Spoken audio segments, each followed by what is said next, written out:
If more of you supported the show, I'd be less sick of podcasts. The blah-blah-blah. Sending out good vibes. Blah-blah-blah. Good vibes. Good vibes. Blah-blah-blah. Good vibes. Good vibes. 108 breaths of deep gratitude and prayers for guidance and protection. And put on a didgeridoo and shamanic drumming track.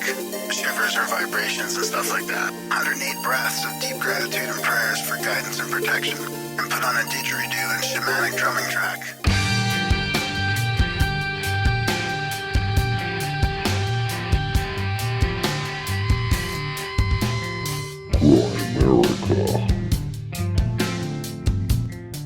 When 3% of the population does something, it becomes a positive epidemic. And so I'm amazingly committed to see our planet suddenly shift where people begin to really honor each other in their deep humanity. Okay, guys, welcome back to the Grimerica show. We're going to be chatting with Hedy Schleifer a little bit later.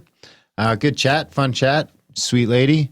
Taught us some communication skills and insisted we put on our webcams up close and personal in our face so she could see our eyes, which we obliged.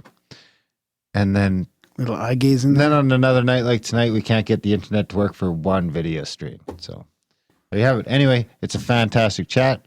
We got everybody's favorite little podcaster here, Graham.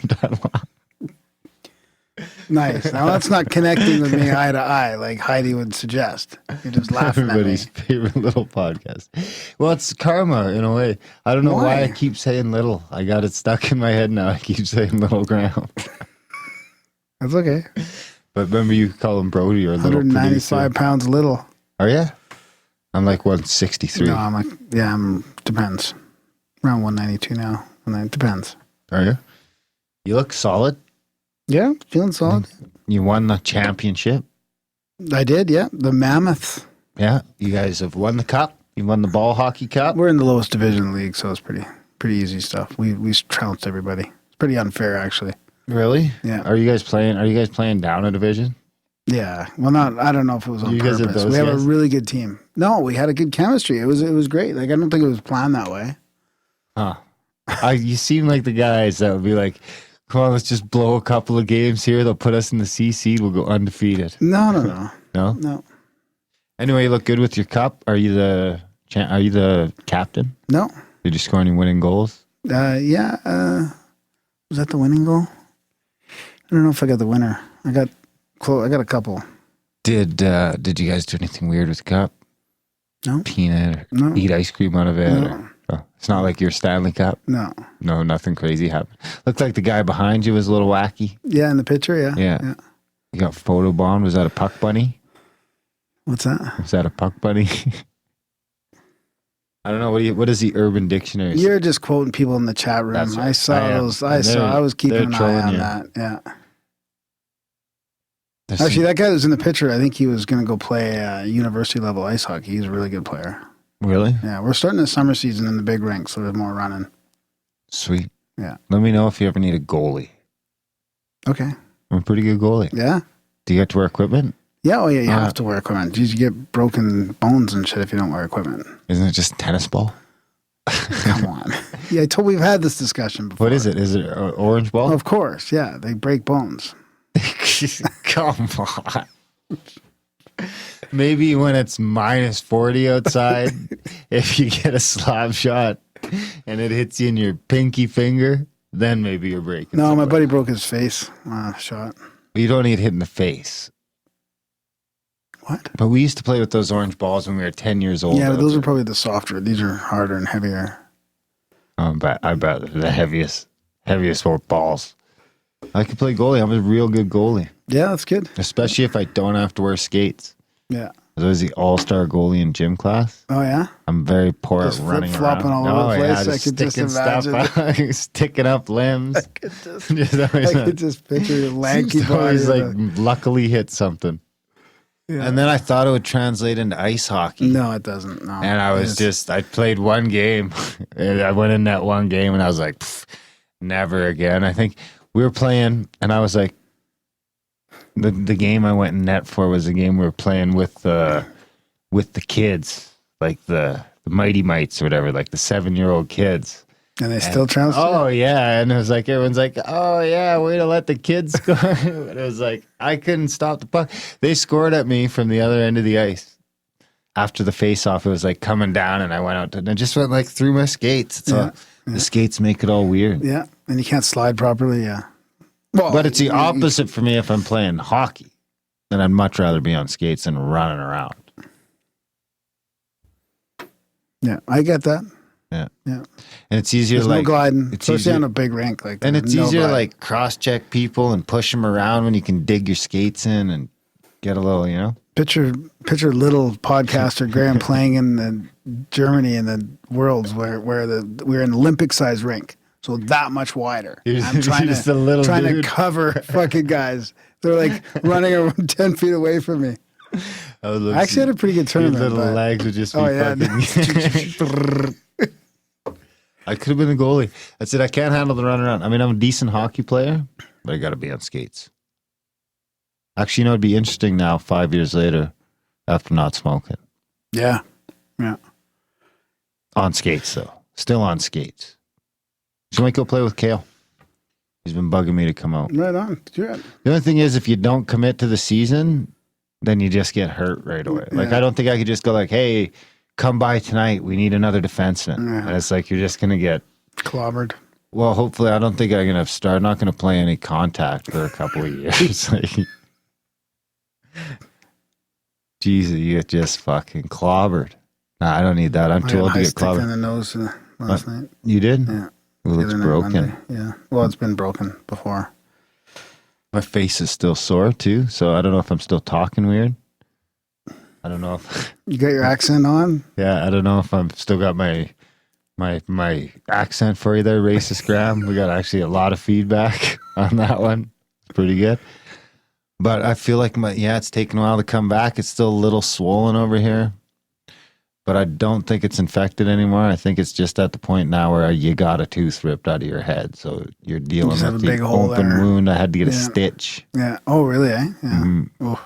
It's nasty. So hopefully by next week it's back to normal. Because I'm going to the States. But starts hurting the States. Then what? You think dentists are cheaper in the States? No, I don't think so. Same price? No, maybe. I don't know. No, I think it's similar. Because you know what it is here is the prices are inflated because everyone has work coverage. Yeah. And if you don't have work coverage, that's the problem. Like, I mean, my girlfriend doesn't have work coverage and it costs her a fortune. You don't have her on your plan? Not yet, no. Yeah. What's your deal, man? Well, you have to be, it takes a certain amount of time living together before you to do it. We just crossed the threshold. Isn't it 6 months? No, it's a year. Really? Yeah. She wouldn't fudge the numbers for you? I wouldn't let her fudge the numbers. Oh, wow. Fine upstanding, Graham. So what do you got? Enough of this crap about us. Yeah, exactly. This isn't about us. No. But we got lots of content to push out. So this may be a shorter intro than normal. Oh, we got like 6 episodes to release in the next 3 weeks. And we leave in 2 weeks. Yeah.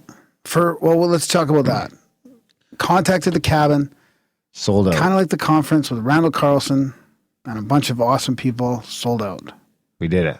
We did the draws last week, so everybody's all settled. Every slot is filled. Yeah. It's going to be fantastic. We're leaving in 2 weeks to Colorado. Driving. Both of us driving. Yeah. So, yeah. I guess that leaves that open to that's done. We're done talking about that. I guess next time we talk about that, we'll be telling you about how great it hopefully went. Yeah, hopefully, yeah. We got the ability to try 3 events over the 10 days, so that gives us a bit of time to adjust on the fly. So we get to go into 2020 with 3 events under. What do you mean by that? Like the 3 trimesters of the 10-day event? Yeah, because each trimester, if something doesn't go well, you can change it up a little bit for the next one, and then change it up. Well, because there'll be a few people there the whole time, but most people are coming in for 1 trimester only, right? All guests are 1 trimester. Oh, I thought there was a couple people staying the whole time. Except for 1. Oh, okay. Or 2. There are some people staying the whole time, but those are like volunteers or helpers or stuff like that. So should be good. Yeah. Looking forward to it. So you get to, if something doesn't we'll have the ability. I feel like we get 3 years worth of events in 1 year. Yeah. To try little things. Anyway, you don't have to wait a whole year to try that thing again. So anyway, looking forward to that. That should go great.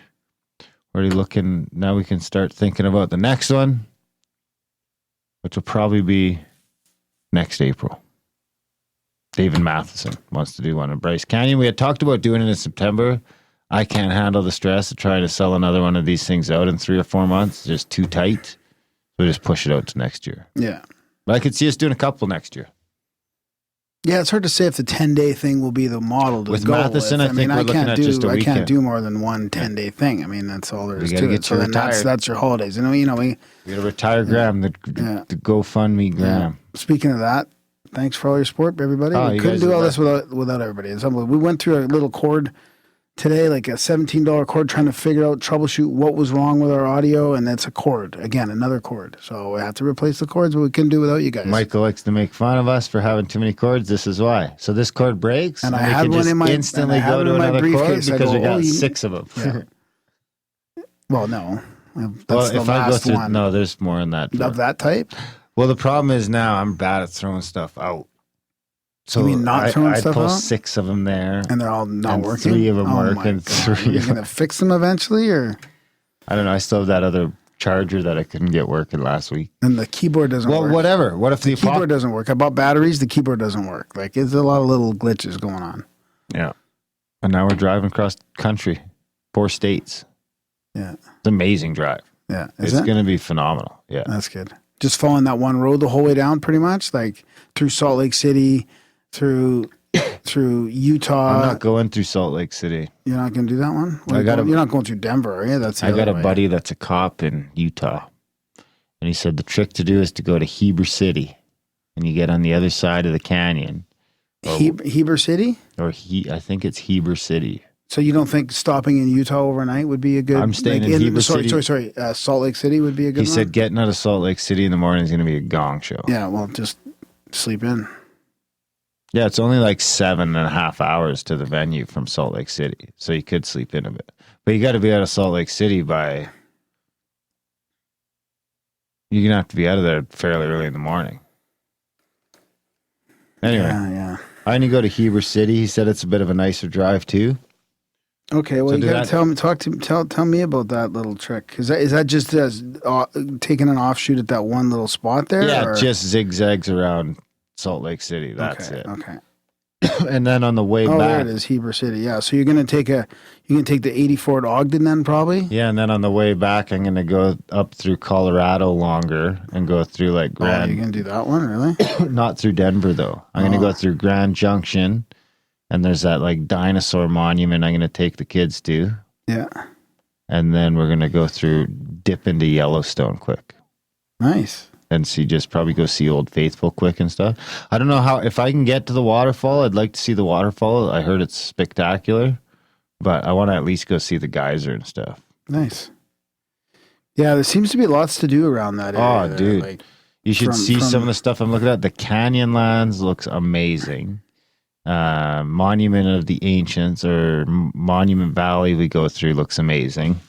And then there's the Arch one too. Be a great trip, great road trip. Yep. So yeah, thanks to everyone who bought tickets for that, and thanks to everyone who supports the show because you guys are all that stuff puts these little things into motion that eventually become Grimerica's first fucking conference. In Colorado, we were able to put down, thousands and thousands of dollars, which was from ticket sales, sure, but it all comes from the growth we put together here, as a team with you guys, the listeners, and we've put together something big enough that we can go pick out a place, in the States and put on an event. Not only that, but honestly, like I'm going to get a little serious here. It's probably more important now than ever. I mean, I've been sort of paying attention to a little bit of the stuff going on in the mainstream media here, and like I think that there's a really big pushback against independent media like ourselves, and we're not even big enough to be pushed back on right now. But I've seen some scary fake news about guys like Sargon of Akkad. They're pasting together 4 clips of him, putting it completely out of context and calling him like a pedo and trying to say he said these things about young boys, and it's all completely. I've seen a complete deconstruction of it. Yeah, I've seen that too. And it's scary what is actually people are actually willing to do when they don't realize it's going to be out there. People are going to know that they're doing this, that it's fake. Like they're biting themselves in the foot. Thing we were talking really about earlier weird. Is it's happening so fast that, these little 2-minute video clips on Twitter have become these new like next memes level almost, of memes, like where I can just go, like we were watching some of them today about the bar hearing, or watching some about a censorship or about news, and it's just like I don't think they can keep up with it. Part of me thinks that's why it's getting so blatant. Yeah, maybe because even Tim Pool. So we follow the No Agenda guys and their news deconstruction, and you can't do that on YouTube now. Tim Pool cannot do that on YouTube. It's like he's playing that Balderdash game. What's that game where I have to say things and you have to guess? So I'm going to talk about this news story, but I can't talk about it. So there's a guy in the Second World War who led an army. You got to guess who it is. Hitler. Well, just don't say it. Oh, now you'd be, yeah. But that's the way he's got to do his news, when he talks about a news story. So the news is making it where, and YouTube is obviously part of this. You can't talk about a news story on YouTube. Only the news people, the mainstream news, are going to be able to talk about the news. So they're going to try and control the narrative. And if you start to deconstruct it or you show how fake it is on YouTube, you cannot discuss the article. At least on YouTube. And even Discord now. Count Dankula was taken off of Discord. So you can't even... But here's the thing. Even people on the other side of the political spectrum are doing, not sarcastic, irony. Satire. Irony. Satire. They can't even talk about Hitler in irony because now they're getting banned. So they're getting frustrated. Like, why am I getting banned? Well, you just said last year that you should be banning people for talking about Hitler and irony. Now you're doing it, for example. So it's getting fucking crazy out there. And like, if we were bigger, we'd be in trouble. But right now we're just flying under the radar, and we're not even that controversial. But we talk about vaccines and global warming, and that's enough. That's it. That's enough. All they got to do is say, deplatform all the anti-vaxxers. And how are you categorizing an anti-vaxxer?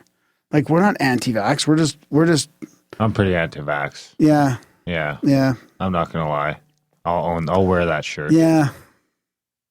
But they earned it. Come on. I know, but anyway. Yeah. Let's.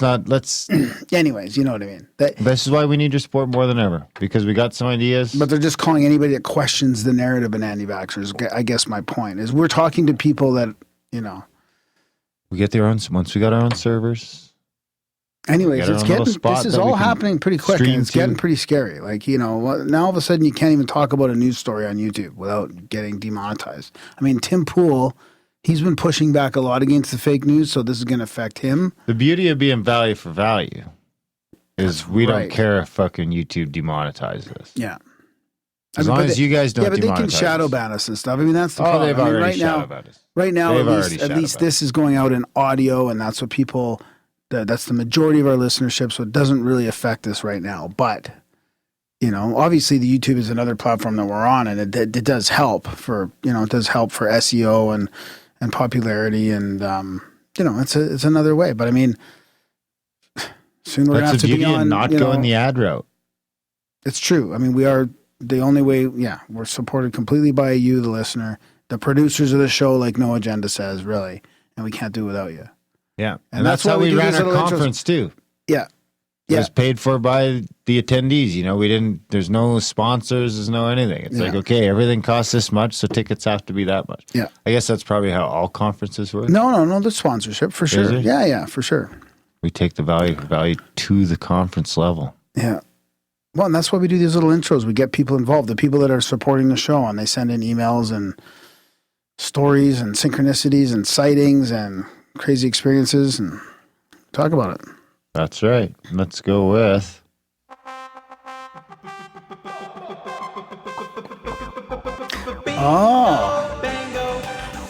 I got some social media. You're not allowed on social media. I got some stuff. Grimerica. Grimerica. Newsletter. Oh, yeah. Bingo, bingo. All right, you can do that one. Media jingle. No, that's not the one I'm doing. Don't forget Oh. to rate, comment, and or subscribe to So we got America. Not that. Why would Darren tell a subscriber to GFY for no apparent reason? What does GFY mean? Go fuck yourself. Well, that's true. Maybe he is just another a-hole. That's my take. Original Larry. Probably. There's a possibility. I can definitely be just another a-hole. Did you say that? I don't know. I can't remember. I think you did, yeah. But probably I think did. he was joking. I mean, it's not like he's seriously doing that. But even still, some people are he's working on it. I'm working He's on working it. on it. I'm working on it. Your space is invading my space, and Number 345 from Jeremy. Gentlemen, brilliant guest selection. Carlson, Hancock are fascinating and highly educational to listen to. All of YouTube and the world is owes you. Kind of got a little crazy at the end there, but I just read them. Holy cow. Great work, guys. The kind of roots of social wisdom that Graham curates could make him a popular radical political candidate. Of course, that's Graham Hancock, not you. Has anyone found a link to the Baltic Sea anomaly? It looks artificial and would have been above water 13,000 years ago. I'm wondering if it could be astrologically aligned as well. Was the Baltic Sea anomaly above water 13,000 years ago? I'm not sure I believe that. oh, mate, is that the Millennium Falcon? Check how deep it is, the Baltic Sea anomaly. From friend of the show, Dakashido, who's been following us on YouTube for years. You won't get dry socket, but make sure they don't fill the socket with cadaver bone because it might work its way out later. Whoa, what? They actually asked me. I don't think they use. They asked you if they want to use a cadaver bone? What does that mean? A dead person's bone? A skeleton? I don't think they use cadaver bone in Canada. It was like a little piece of steel or something. But it could have been cadaver, and I just missed that he said it was a piece of cadaver. Anyway, he asked me if I wanted to, because he's like, well, the bone could recede, and then if you ever want to get an implant, you could do this. You know, it won't be there. So if you put this thing there, we sew it in there, and then it stops the bone from receding because it thinks there's a tooth still there. Can't they just use like... And I was just like, well, how long does that take? And he's like, oh, it takes 5 minutes, maybe 10. Like, how much does that cost? Like $600. I'm like, no, I'm good. Anyway, root canals are dead teeth. They allow bacteria to live in the jaw. They can cause bone cancer and heart problems. Way better off taking it out. You'll chew fine, but as you age, you'll see a depression in your face. I was just going to say something about that. I saw this video on a young kid that started doing something with his tongue when he was like 13 or no, what is he, 8 or 9, I think. And he had this round looking face, like nice looking kid, right? And something happened where he's putting his tongue on the bottom of his mouth or whatever, and his whole face changed shape. Jeez. And we ended up like graduating from high school. He looked like a completely different guy, no chin and all kinds of stuff. Like, and I guess this is similar. Like, Don't so point at me. is he saying that? I was pointing at your phone. Is he saying that right now, if you don't fill it up, it's gonna deform? Your face is gonna deform? I don't know. Hopefully that's not what he's saying. I think I told him to just price out some bridges because I think dental will pay 50% of it. I might even have to get one a year, depending on how much they cost. Yeah, you only get like a couple $1,000 a year in insurance. So yeah. And then between them and my tribe and myself, I might just get one a year. Let's get one side done.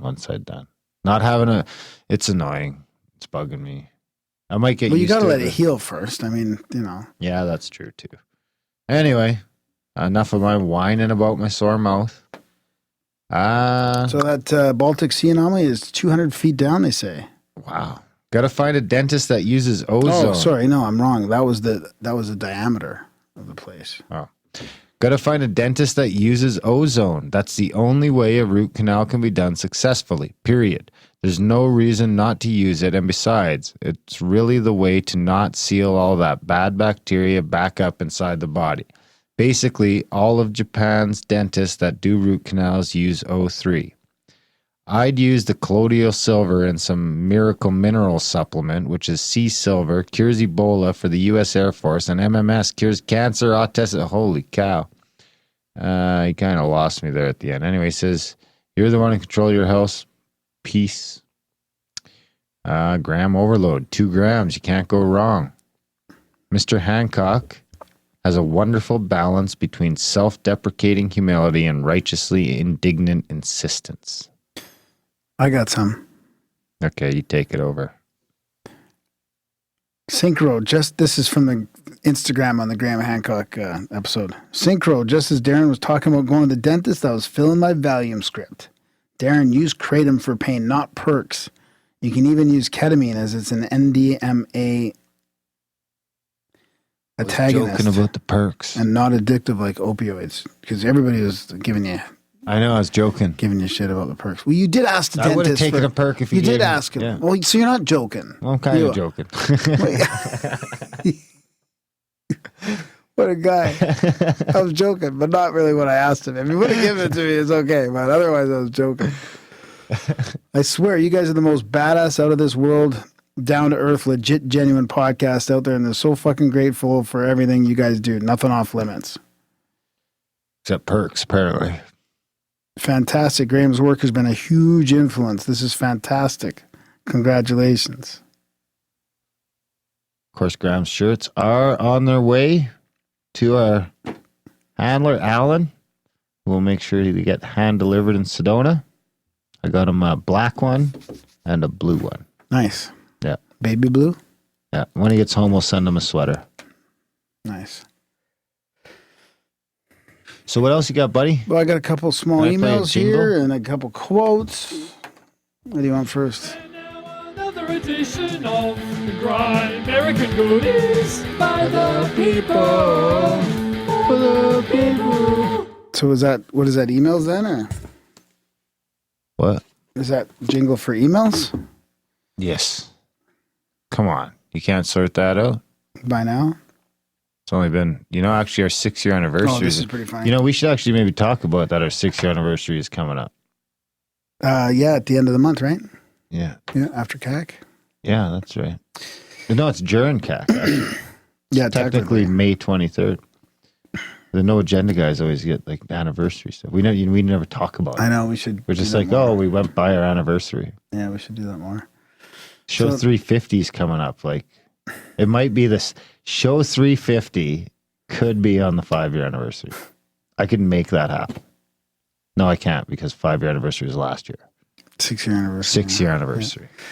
So this is synchronicity jingle synchro. What? Yeah. Why didn't you say that before I know. Sorry, dude. Just play it and I'll Hey, play Graham, the I'll get right to it. I was having a conversation with my wife about synchronicities the other evening during a commercial break. When all of a sudden the car commercial comes on. Cancel your cable. When all of a sudden the car commercial comes on with the song that was sampled for the little Ramblin' Graham segment. Oh, I forgot to get you to play that one. We should play that. What jingle? The synchronicity Ramblin' Graham.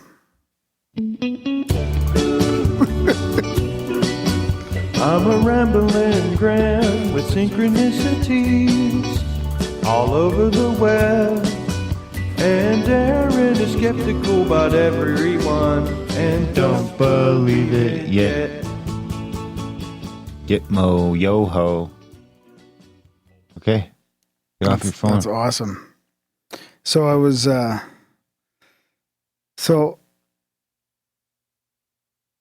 he includes a link in for the commercial in the thing, and he says, I couldn't help but laugh and audibly say, wow, I figured I had to share. He says, thanks for all the hard work you guys do. You obviously put into the podcast. And I'll be upping my monthly ASAP. Much obliged. Yeah, if you want to give us our yearly review and decide that maybe, we added a little value.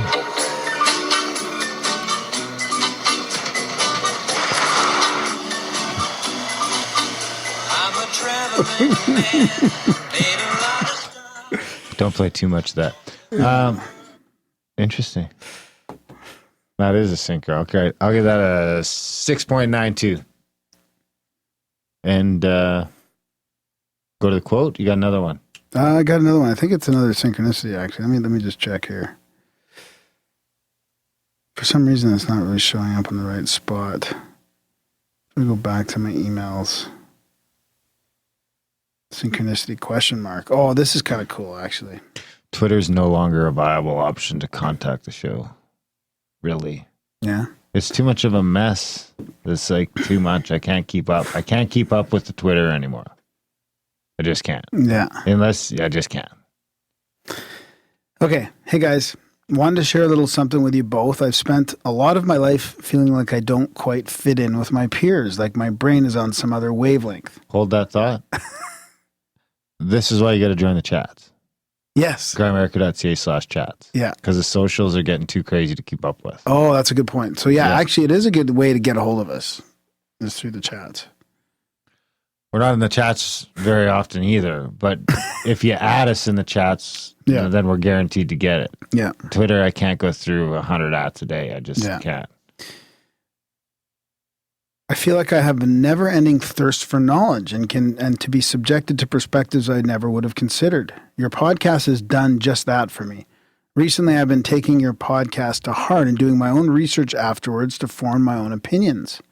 I've fallen down many rabbit holes, learned more about myself than ever before, and I've even supported some of your guests by reading their books. Anyway, the feeling of unleashing this new part of my brain is present, and recently I've started seeing owls.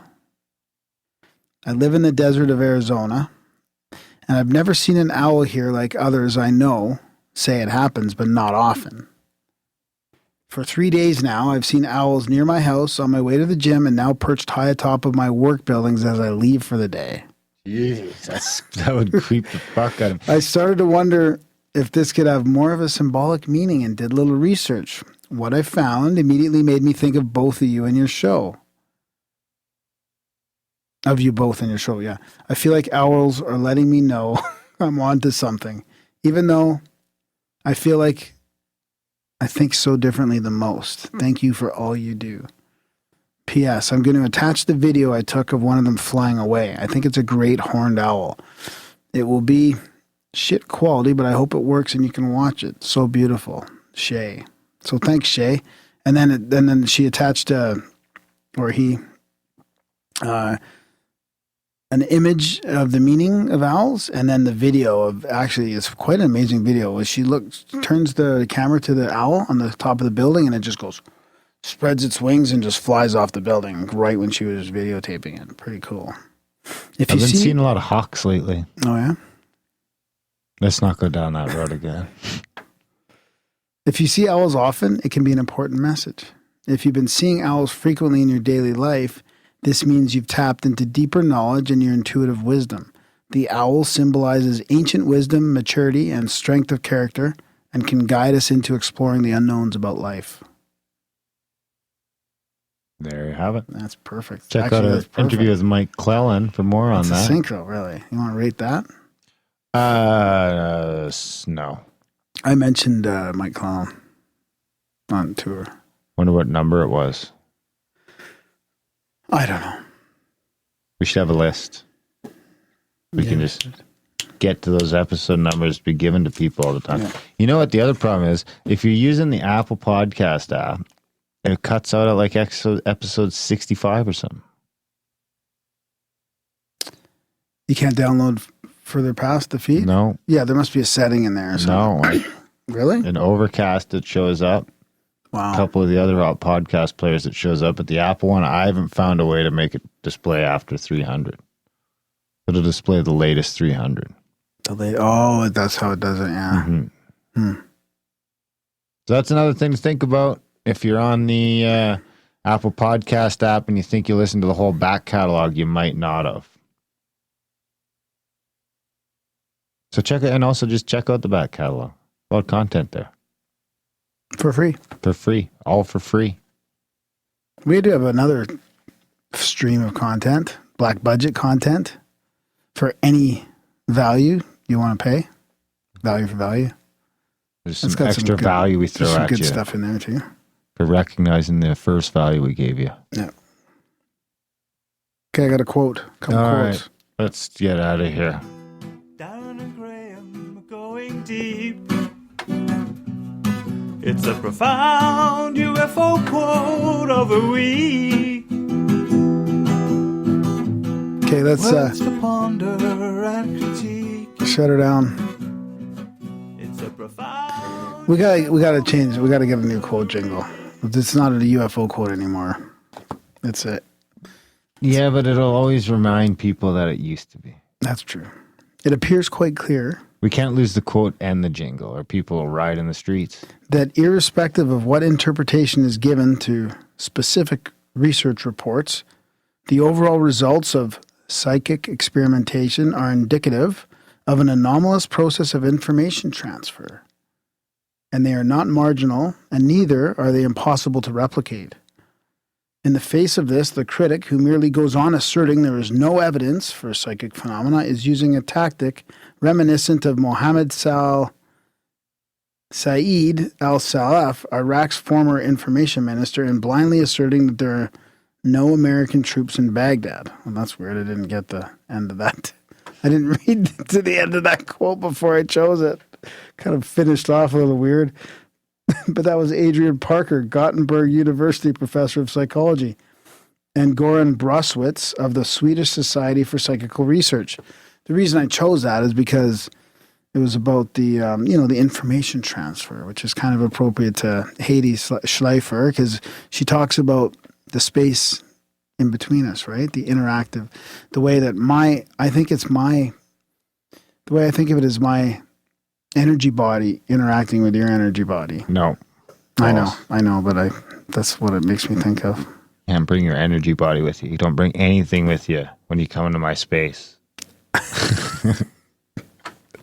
Just love. Just love. Just bring love. That's it. It's fucking harder than it sounds.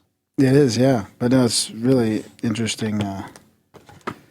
Without solving the problems, without offering advice. Yeah, without just coming with your presence and your love. Now, the relationship is a different thing that lives in the space. But when you're going to someone, you got to cross that bridge into their space with nothing. You can't bring your energy being, nothing. No, your energy body's always with you, though. It's around me. It's my aura that's around me now. It's interloping and overlapping with your aura. Keep your fucking energy being off of me, all right? You see, you're going to go offending people with those F-bombs already. No, I don't care. You're making it weird. Okay, whatever. Just be present with me and love me. Just keep your energy body off of my energy body and we'll be fine. There's no overlapping. Interloping. There's no interloping. I might have used the wrong word there.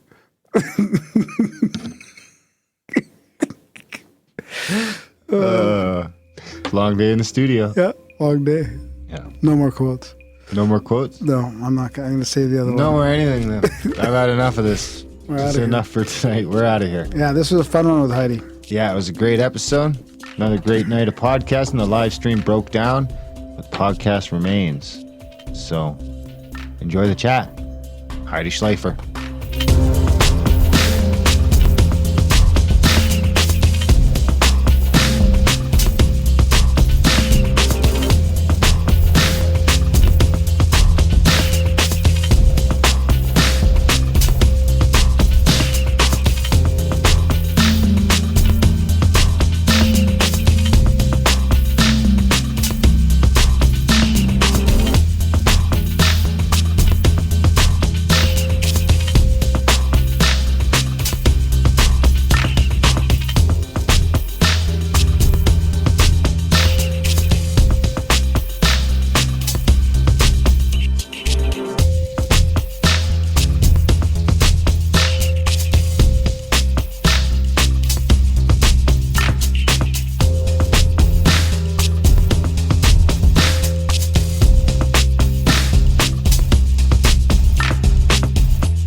All right, we're in for a bit of a treat tonight. We've got Hedy Schleifer with us. She's a psychotherapist, a trainer, a relationship coach, a workshop presenter, motivational speaker, And basically, she's an expert in the art of relationships and conflict dissolution. And we've experienced learning about her work through relationships and counseling and stuff like that. So we thought we'd have Hedy on to talk about this, to get into it a little deeper. So welcome to the show, Hedy. Thanks for coming on. Thank you so much. And I want to tell you, my name is pronounced like the country, Hedy. Hedy, that's right. Yeah. I had it in my head, and I always mispronounce the guest name. It's a normal thing. At least 10% of the time. Part of relationship, is for me to let you know. Exactly. That's how it goes. I can take it. I can take the criticism. That's right. I get it from this guy all the time. Don't point at me. I am not a proponent of criticism. I think that it never really helps us. I think what does help us is feedback, but feedback is never critical. Constructive. It's always constructive. Yeah. So I do believe in feedback, in honest feedback, but that is always very constructive. I think criticism just simply hurts, and I don't find it useful. Yeah, I agree. So how could you approach that? What would be a good way to approach sort of non-criticism, I guess? Okay. So I just did a training in Sedona, Arizona. I teach people how to present to an audience. And the course is called Presenting with Boldness, Poise, and Confidence. Because it's a scary thing, to stand in front of people and talk. And so people will come up. So, for example, one woman came up to say something she had learned. And I noticed that her shoulders were very, very tight. And so rather than to say to her, I'm noticing your shoulders are tight, I asked her if she could tell me where her voice was coming from. And she noticed that it was coming from her throat. And so I explained that all of us have an elevator inside of us that goes from the penthouse, which is our thinking, to the lobby, which is our feeling, to the basement where all our raw emotions are. And that many of us, when we talk from the penthouse. And if we talk from the penthouse, then we are really expressing something very smart. However, our shoulders will be very, very tight. And so then she immediately said, it's very true. I live in my head. And I really would like to learn how to take that elevator down to the lobby. And so she then proceeded to experiment what it would be like to speak from her lobby. And for that, she had to really relax her shoulders. And so she did some movements and relaxed her shoulders and began to really speak from a very different place than just her head. Now, I could have criticized what she said, but instead, I asked her a question about the quality of her voice, and she then noticed how tight her shoulders were. So I think what is more useful is to notice something, ask a question about it, and then assist the person in claiming the quality we would love to see them claim. Criticism basically shuts us down, and I don't think it helps. That's interesting. Yeah, that makes sense. So I shut you down sometimes, Graham? That's okay. I'm sorry, buddy. Okay. I'll try and do better. Ask me a question next time. Yeah, I watched, me and my wife and I went to Lisa. I'm sure she's listening right now. Hi, baby. We went to I guess an intensive. Is that what they call them? When it was like a weekend retreat. Weekend retreat for sex and couples therapy. And it was like 15 hours of sort of in group therapy sort of thing and doing stuff like that. And then she sent us home. Victoria sent us home with a PDF with a bunch of videos to watch, a lot of Marshall Rosenberg stuff, which I'm sure you're very familiar with. And one was your Tel Aviv talk on Okay. And what really stuck out to me was when you start talking about this sacred space in between people. And it kind of, I mean, it stands out to me for a lot of reasons, for my intimate relationships at home, for my work relationships. And even, I mean, culturally, it seems like, I mean, I don't know if it's a social media thing or if it's a political wins thing, but it seems like in the West, we have this, it's polluted everywhere. I mean, even just among strangers and it just seems like there's just a lot of, I don't know what the word for it is, but what's polluted? The sacred space is polluted? Yeah. And I wonder if that is part of what is causing more trouble in intimate relationships. Is this overflow from the culture, or what your thoughts are on that sort of sacred space in between people? Because let's start with that. Right. Well, first of all, I want to tell you, Darren, that it means a lot to me that you that the concept was so meaningful to you. And what happens, when the space is polluted, it disconnects us. And so you can see even on the planet, when the space is polluted, and I'm not talking now, environmentally, I'm really talking between people, there's fragmentation, there's division. People begin to see, what is different between me and you, and I don't like you.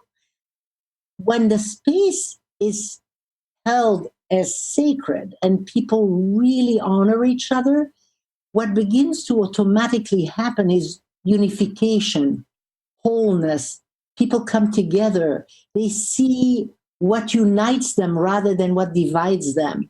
And you can see what you said was right. In the current atmosphere of our world, there is enormous division that is a direct result of the pollution of our emotional space and our relational space. And so learning how to make that space safe and sacred has an amazing result, because it goes right against what causes wars, And what I like to say is that the space between the couple is the playground of the child. And so it's also true about our world, that the space between the citizens of our world is the playground of all our children.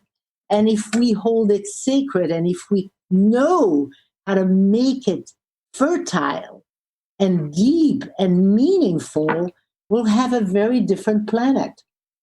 Now, I'm going to tell you, we only need 90 million couples to cross the bridge, to learn how to cross the bridge to each other. And we will have a tipping point, and our planet will have a positive epidemic of a sacred relational space. So I'm extremely committed to get to 90 million couples.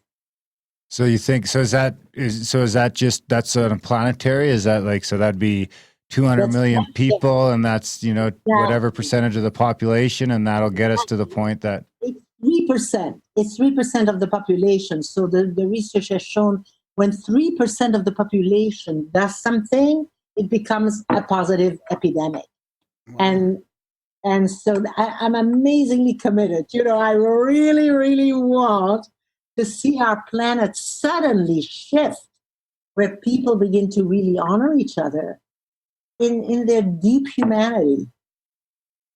So, Darren, you were saying it not only in your intimate relationship, but this seems to be something you've been thinking about in all your daily relationships too. So maybe you guys can touch on that. So is that what you meant too? That you're noticing a space between all your relationships then? Well, I think it is. I can't remember who I was listening to or what book I was listening to or what it was, but it was kind of that same concept, and it broke down, everything. As you can kind of break down your entire reality into one-on-one relationships. A one-on-one relationship with Graham, a one-on-one relationship with Hedy, a one-on-one relationship with each of my children, and then, but I get stuck there too, because it's like, obviously there's some group dynamics as well to it. So I don't know exactly how that looks, but I can definitely see how, maybe a country could have that, or a workplace, or and then that's broken down into a bunch of interweaving little, and you start to see all these little crisscrossing lines all over the place, sort of thing, if that makes sense. It does. It does. And I was thinking, going back, because I just did this training in Sedona, Arizona, this training for people who present. And I start by having them choose a person who somehow on this particular day is dressed just like they are. So it's very funny because suddenly people who have come to this serious lecture arrive and they look for somebody in the room who's got the same clothing approximately, etc. And then I teach them a very fun game in which I teach them 3 gestures: the tiger, the rock star, the person. And they then stand back to back. And then I say 1, 2, 3, and they've got to turn around, face each other, and do the exact same gesture as each other. So sort of be psychically connected. And what's interesting is that these people came for a 2-day retreat to learn how to present. And suddenly they're playing with a partner and they're laughing. And then I have them talk a little bit about the symbol of each one. The tiger is the part of you that has a very big vision and you are committed to that vision. The rock star is the person in you that can take any obstacle in your life and turn it into a launching pad. The person is the part of you that is connected to others, open and compassionate. And I have them talk a little bit to each other. Who am I these days? Am I more of the tiger? Am I more with a big vision out there and relentlessly pushing forward? Am I more the rock star? Do I have some struggles and obstacles that I want to turn around and see as opportunities? Am I more the person? Am I more connected, more focused on connection right now? And so they talk a little bit. And when they're done with that, I ask them, how is the relational space between us now? And the words are amazing. It's safe, it's fun, it's energized, it's full of laughter, it's creative, it's open, it's, the people, I put all the words on, and then I say to them, as a speaker, you are responsible for the quality of the space between. You may not think of that space. You may think of each person who's here, but what you really are doing is you're creating a safe, fertile, energized space. And you take responsibility for it. And the way I did it, I tell them, is by creating a wonderful game you've just enjoyed.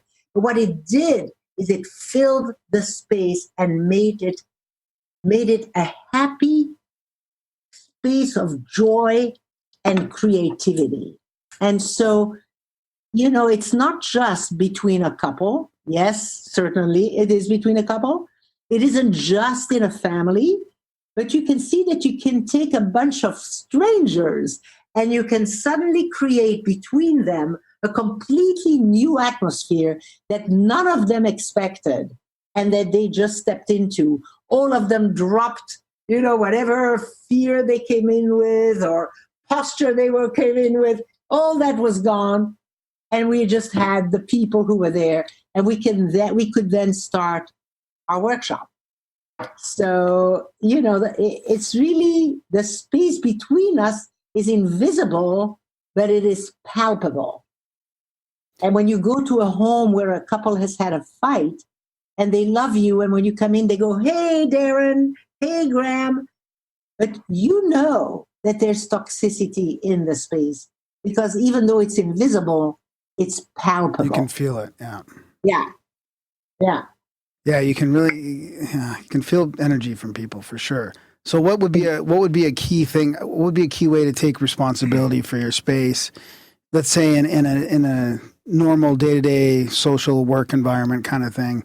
So not necessarily with an intimate couple, but how do I create my own inviting space instead of being all tense and stressed about it, let's say? Yeah. One very good way to enrich the space is through appreciation. So it's, we started out with the word criticism. Yeah. And so here is really the very opposite. To really always look for what is it in the other that I can appreciate. Yeah. And then actually tell the person about it. And I want to give you a very interesting example. My husband is in the hospital right now. And the good news is he's coming home on Monday and he's doing a lot better. But he's taken care of by nurses. And there was one nurse, a man, who constantly does jokes, but they're not in good taste, and they're a little bit caustic kind of. It's a caustic kind of humor. And I realized that I was starting to resent him and dread him. And if I resent him and I dread him, I'm putting resentment and dread into the space between me and him. And so I decided that morning that on my way to the hospital, I was going to think about what is it that man is trying to do? What is something I really appreciate about him? And what I realized was that even though it's a bit clumsy, what he's really trying to do is make us smile. He really wants to give us something to be happy about. And so I decided that I was going to go and tell him that. And luckily, when I arrived, my husband was sleeping, and he was the one sitting outside of his room. And I said, Jeff, I've been thinking about you, and I've noticed something. I noticed that at all times, you want to make us smile. You'll always find something to say so that we smile. And I know you do this because you know this is a tough time for us. We're challenged here. Yumi's not well. And you are always making sure, one way or another, and I can see you think about it, to say something that really will lighten the atmosphere. And what was interesting was, he said to me, for the first time, really seriously, you're right. I do want you guys to smile, and I do want to give you a good feeling. And it was so amazing because instead of focusing on my resentment and my dread, I focused on the underlying cause that has him say whatever he says. And what was amazing is that in the safety of the space that was between us at that moment, he became much more tender. It was as if the essence of who he is actually began to show up. And it's really interesting to see how once you create safety, and I created safety simply by putting something different in the space between us. Before, I put resentment and dread. Now I put appreciation. But by putting that appreciation, what came from him was different. And so here's an example, that's just with a nurse in a hospital. That goes back to the golden rule, I guess, kind of in a lot of ways. It's like these underlying rules that you could extrapolate out to, mean these sorts of things. Is like just treat others the way you want to be treated. Yes, definitely. And as I'm giving you this example, I want to give you another amazing example that I'll never forget. I was in Stockholm many, many years ago. It was 1994. And Scandinavian Airlines was having a strike. And I needed to get back to the States. And so I called them and they said, come at 3:00 in the morning, you'd stand in line. Anyway, I came and there were like hundreds of people there in line. But the second guy didn't want to wait any longer and he gave me his number 2. So I was in front of the counter. Anyway, the number 1 goes away. I'm now in front of the counter. The lady looks at my tickets and she shouts at me, you have 2 tickets and there's absolutely nothing I can do for you. Well, now when somebody shouts at you, the old part of the brain, the reptilian brain goes, danger, danger, danger. And you've got to breathe very deeply if you really want to stay there and be human and fill the space with something different. So I took a deep, deep breath. And then I crossed the bridge in my heart to the world where she was. And I landed in the neighborhood of exhaustion. I could tell this woman was exhausted. And so then I did what I teach people in a very compassionate voice. I said exactly what she said to me. I said, I hear you say that I have 2 tickets and there's really nothing you can do for me. And then she looked up because I don't think she had heard like a human voice in a while. So she looked up at me and now we're eyeball to eyeball. And she says, no, I haven't slept in 2 days. And look at the line I'm going to have to deal with. And I had known that. I felt that she hadn't slept in 2 days or even more. And so now we're looking at each other, and I'm taking a deep breath again. And then I did the same thing that I teach. I was really listening. I said, you're really tired. You haven't slept in 2 days, and you've got this enormous line to deal with. Now she's smiling at me like, who is this woman, And she's smiling at me, and I'm smiling at her. And she says, in a very normal voice, she says, I'm so sorry. I can't do anything for you. And we're like smiling at each other. And I said, yeah, you're sorry that actually you can't do anything for me. She looks at me and she says, maybe I can. She closes the counter. She disappears for 20 minutes. She comes back. She says, here is a gift to you. It's a ticket, Oslo, New York. SAS is losing millions. What's one gift to a nice person? And the idea here is that had I not crossed the bridge, had I been reactive back, nothing good would have happened. But just my willingness to just be with her for a moment allowed her central nervous system to calm down. I helped mine calm down by just being with her. I helped her calm her central nervous system down. And once she was calm, she could be herself. Who is she? Like all of us, a generous human being when we are who we are in our essence.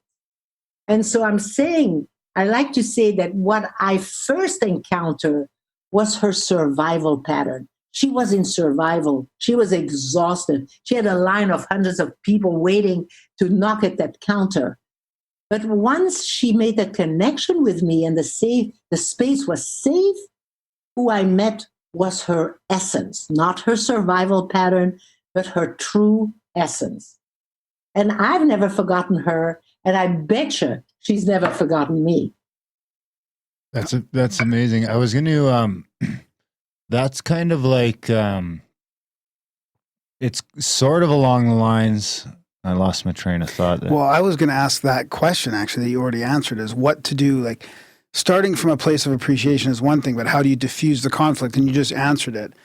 And it's just being very present, it seems to me, with people. It reminds me of some of Eckhart Tolle's work, too, is diffusing that by just being intensely present with somebody. Exactly right. And the word present is such a good one, because what it really means is that, for example, for me to be present with her meant to let myself feel her in the moment, and I felt, because as humans, we know each other. We've got little tentacles that, touch each other. I could feel her exhaustion, And so it's true about Eckhart Tolle. It's being in the now, completely present, in this case, with the other, but also with myself, because I had to deep breathe after I got, after she shouted, I had to breathe deeply to come back to the present, to be with her. Yeah. Exactly right. So obviously some people, this comes more naturally to than others. Is that a cultural thing, or is that, obviously maybe a parenting thing, or how you're raised, or? I think that you're pointing to something very important. I think humans who grow up in joyful, loving, caring environments more naturally are present and more naturally know the essence of the other and can reach out that way. People who live in more difficult environments where there's hurt, where there's abuse, where there's trauma, it's harder. It's harder. But I do believe that every single human being can learn this level of presence with one another. But you're absolutely right. I think it comes naturally. But I'm going to tell you another example, because a student of ours in Israel decided to teach the bridge in kindergarten. And so she has these little 3-year-olds cross the bridge if they're going to have a conflict. And so she's got these 2 little guys, and she's got a video of it, where one little guy, they speak Hebrew to each other. "Ata lakachta li et hadubi." You took my teddy bear away. And so the other little kid is over the bridge and says, "I hear you say, I took your teddy bear away." He says, "Yes, And it's my teddy bear. It's not your teddy bear. And this little guy goes, it's your teddy bear. It's not my teddy bear. He says, yes. He says, well, tell me more. He says, give me back my bear. He says, I hear you say I should give you back the bear. He takes the bear and he gives it back. And it was just gorgeous to watch this little interaction in which one little kid got to say his truth and the other little kid got to be really present there. And so very naturally, he just gave back the little teddy bear. So, it's sort of, it's our essence to be present that way. But sometimes we have to learn it. And it was clear these little guys. Yeah, or relearn it. Or relearn it. I mean, and a lot of people are coming out of trauma themselves, maybe, or out of single parent homes, or out of divorce, or out of abuse, or whatever else. So it's that much harder to battle through. Now you touched on the central nervous. Sorry, go ahead. Yet I was going to say it's natural for us as humans, so we can all learn. For some of us, it comes naturally. For some of us, we really have to learn. But yes, it's natural. You want to say something about the central nervous system? Yeah, speaking of trauma, and you touched on the central nervous system earlier. Now, if I'm correct, I've heard you speak before about how you feel it's you need the central nervous system. You need you need another person to. Can you kind of? I'm doing a bad job here, but can you kind of explain that for us? Absolutely. Well, there's more and more studies on the brain now, and there's a new science called relational neurobiology, and it is the science of what happens to our brain in relationships. And what they've discovered is that, first of all, the brain is the only organ that doesn't regulate from within. Our heart regulates from within, our lungs, our kidneys, our intestines, all our organs regulate from within. Our brain needs another brain to regulate. It's as if we need the eyes of another so that our central nervous system can calm down. And it is only when another is there. So sometimes it can be a dog. Dogs are wonderful creatures to assist us in regulating on the inside. We need another. And so what happens when someone looks at us with compassion and soft eyes and acceptance, when somebody looks at us that way, our limbic system, which is the seat of emotion in our brain, and their limbic system, the seat of emotions in their brain, our two limbic systems resonate together. There's a resonance. It's called limbic resonance. And when limbic resonance gets established, then the two central nervous systems calm down. And they call this, in the science now, the brain bridge. So between humans, there is a natural brain bridge. It occurred between me and the woman of Scandinavian Airlines. When we looked into each other's eyes and we smiled, her limbic system and my limbic system started to resonate together. And we had what's called limbic resonance with each other. And when that occurs, the central nervous system of both people calms down. So she calmed down fully, I calmed down fully. And when you are fully calmed down, you can be who you really are. So she was the generous person she normally is. So it's in our brains. And a child, for example, will need our eyes. We can't say to a kid, go to your room, close the door, and figure this out and come when you're calm. Because they need us, our eyes, our understanding, our tender face. They need us for their central nervous system to calm down. What about when they don't want to, like when my daughter's freaking out and she just wants to get away from me? Do you have any tips for how I can? Yes. I mean, first I need to calm myself down, but once I get there. Exactly. You need to breathe. You need to remember why you love her so much. You need to see her in her essence. And by that, I mean the sweetest part of her. And then when she looks at your face and she sees you that way, you'll be surprised. She'll look again. And then she'll look again. She may start shouting. She may start crying. But she'll know you're right there. You're staying present with her. You're not running away from her. And you're not reacting.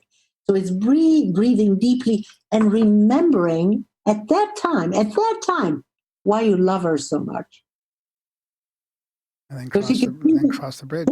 Exactly, and then cross the bridge in your heart to where she might be. Can you talk about crossing the bridge a little bit more? Because we've said it a couple times now, and just for people to understand what you mean by when you connect in this resonance, then you cross the bridge. Exactly. So what I like to teach are the 3 invisible connectors, because what totally disconnects us is our survival dance when we are reacting to each other. But what connects us? So first of all, it's knowing there is a space between us that we want to hold sacred. Second of all, there's a bridge. There's an invisible bridge between people. And that bridge leads me from my world to your world and leads you from your world to my world. And when we cross the bridge, that third invisible connector is what's called the encounter. The encounter is when 2 people really feel connected. I mean, it happened very fast with me, with that woman in the airport. At the end, we felt totally connected, and that's called the encounter. So there is the relational space, there's the bridge, and then there is the encounter. Now, what does the bridge do?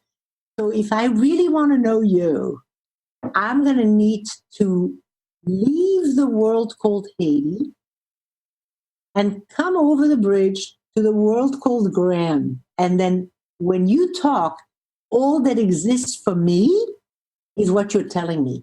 I've left my own projections and ideas and stories, and I basically have left the past. That's why Edgar Tolle is so smart when he talks about now, because when I cross the bridge, I'm now. I'm here now with you, and everything that's me is in the past. So I leave the past so that I can be here now with you. And when I am now with you, what you say, I take in deeply. I let it penetrate. And I let it penetrate so deeply that I will repeat it when I have allowed it to come in. And so I'm going to give you an example between me and my husband. My husband, many years ago, had some stents put into him. He had a heart attack, and then he had a quadruple bypass, and then he had some stents. And the doctor told him, listen, don't travel, take a rest. You really need that stent to take hold. And when we came home, my husband said, you know what? I'm going to travel. First of all, we're going to go visit my father. His father was at the time 103 years old, and he absolutely wanted to visit his father. And he said, and I want to go to South Africa. We have a plan, and let's go. No way. Anyway, we began to have a struggle over it because I felt like I was right and that he was really not being smart. Anyway, I realized he and I need to cross the bridge over this. And so we sat across from each other. And for bridging, you sit very close, 18 inches. Would it be pre-planned? Say it again? Would that be pre-planned? Like, would you guys... Yes, we you don't just decided go into it. You say, we're going to sit down and we're going to cross the bridge. We said like this, instead of fighting, let's do what we're teaching. Let's cross the bridge to each other.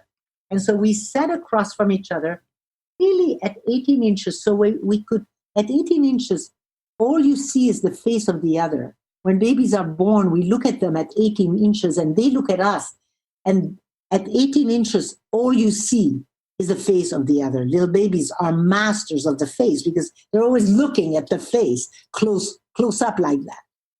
So we sat down this way, and then we made a decision. Who's going to be the first host? That means I'm inviting you.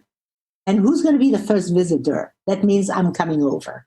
And I asked my husband if I could be the first host, and he said, absolutely.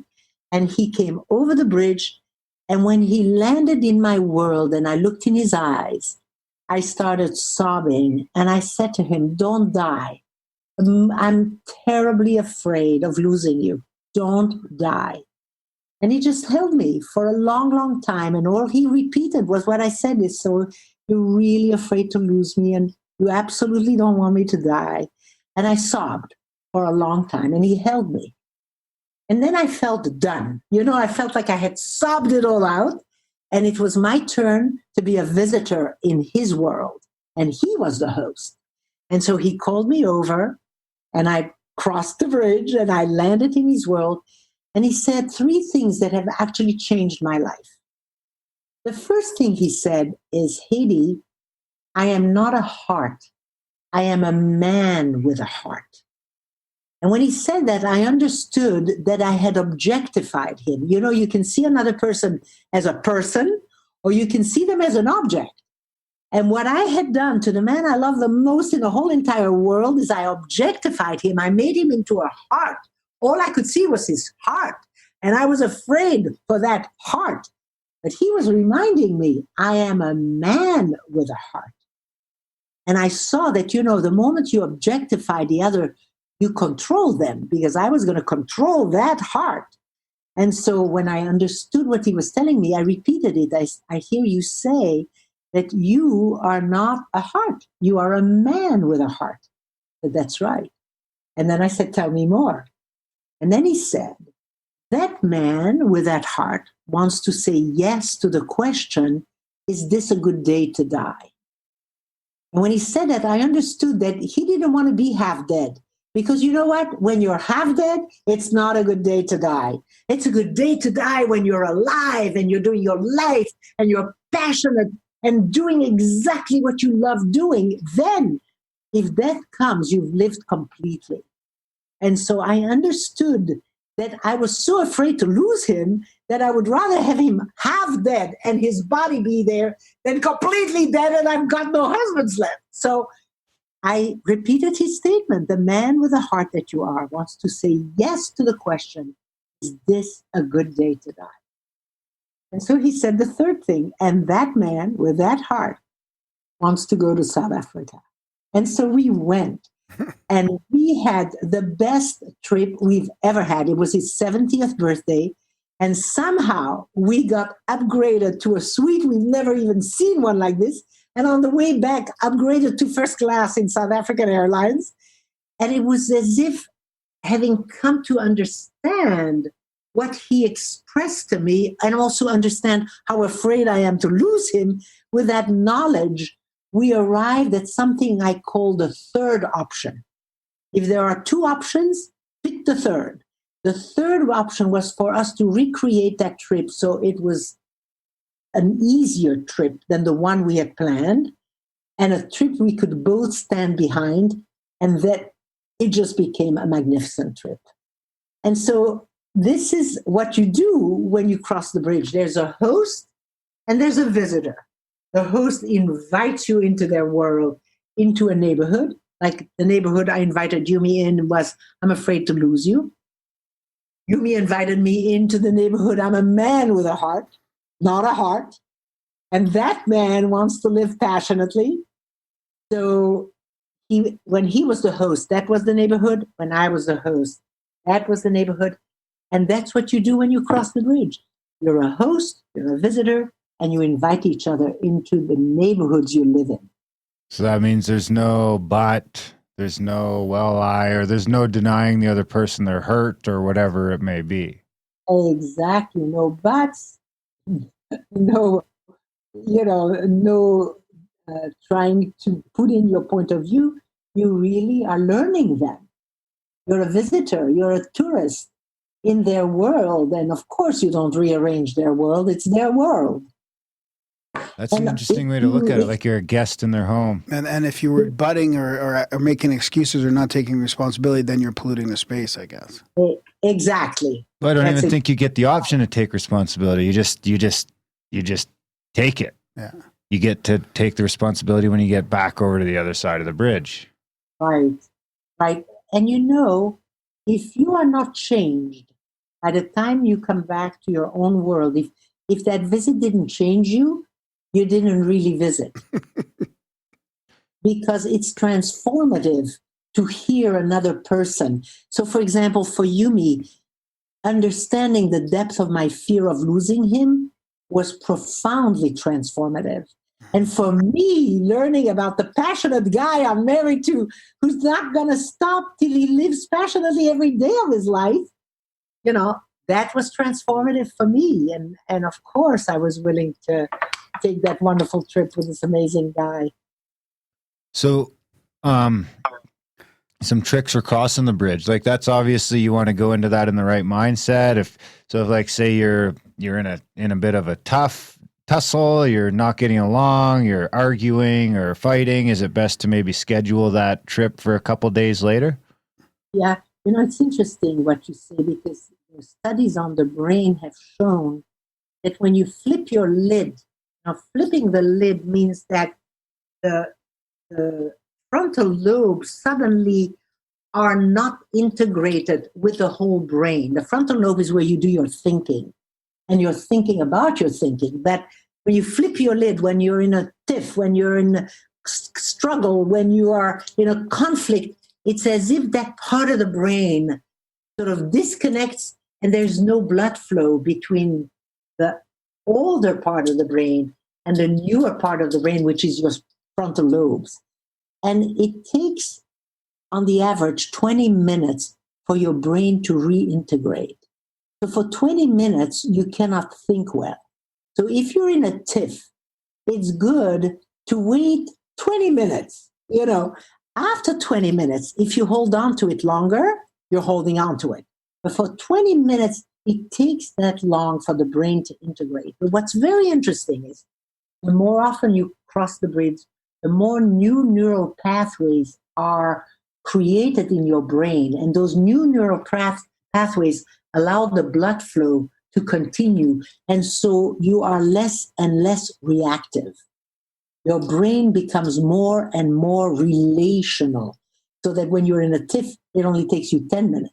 And then if you're in a tiff, it only takes you 5 minutes. And then slowly but surely, you're not in a tiff anymore, because you have a relational brain. And so I like to say that we are each other's sculptors of each other's brain.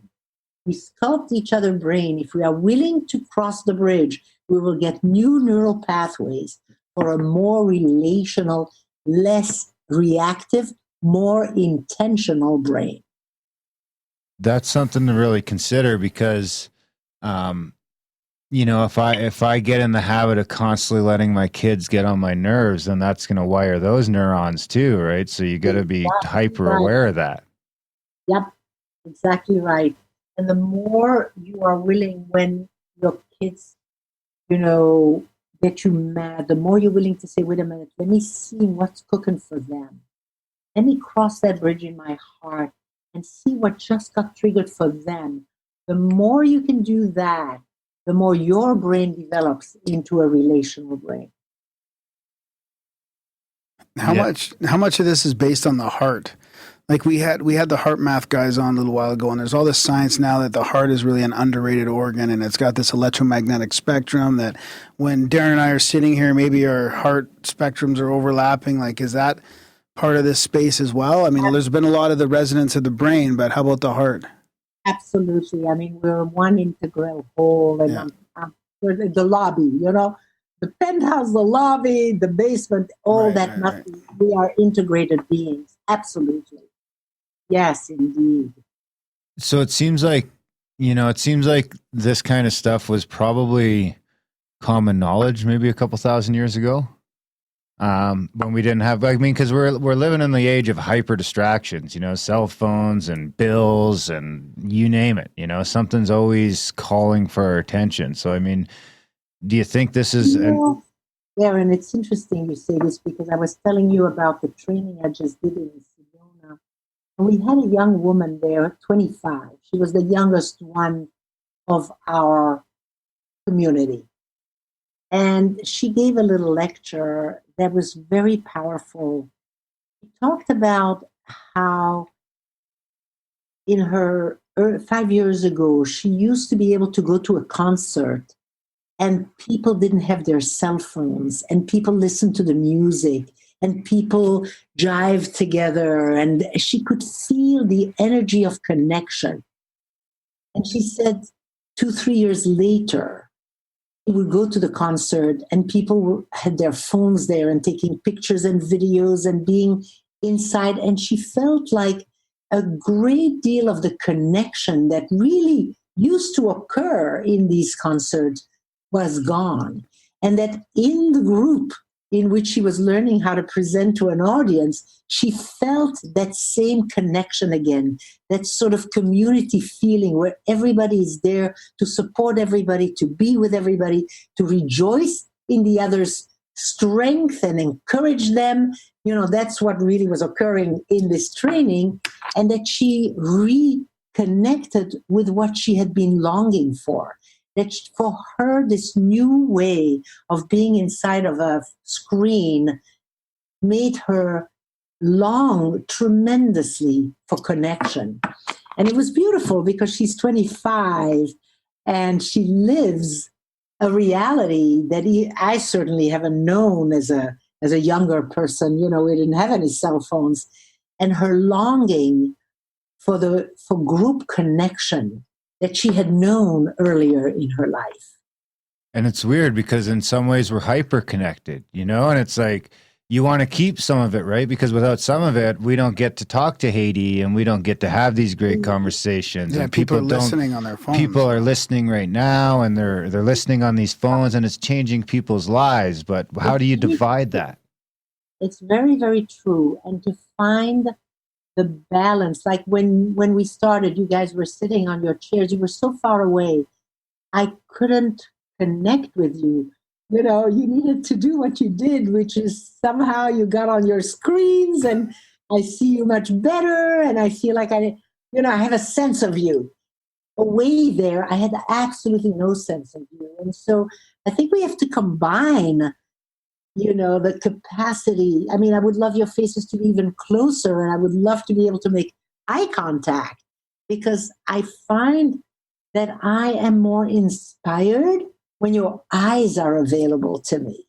And, and so I think we're going to have to be very thoughtful about what creates connection and the longing that all of us have for connection, and to really make sure that the screen doesn't take over.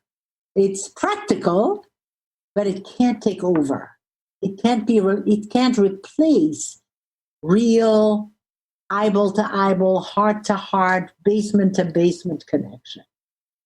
You know, that's where the advent of these things like FaceTime and stuff like that really are valuable. I mean, you can see that because people haven't equated that talking on the phone yet, but there's a level of disconnect there too that people sort of took for granted because it's been around for so long, but right. You really notice it when it gets down to pressing numbers with your thumbs.